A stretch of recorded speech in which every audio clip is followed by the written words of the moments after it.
So this is a typical tumble dryer heating element. So it's going to go to continuity, sorry not continuity, resistance. It's on auto range. I'll just tell you what the readings are. Obviously follow them round, you find the two ends, so the two outer ones and the two inner ones are two separate elements. Obviously economy and full power.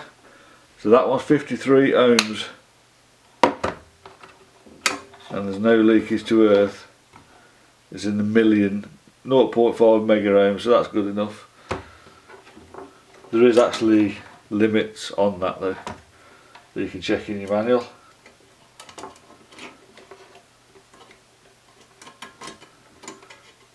I'm not expecting this one to be too much smaller, so 58 ohms, it's actually higher.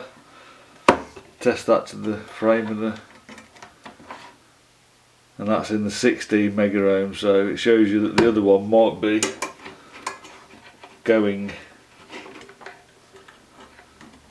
So you see that was 16 mega ohms, which is a massive reading, and that was only 0.5, which I think is still within the legal range, but there's obviously a fault developing to earth,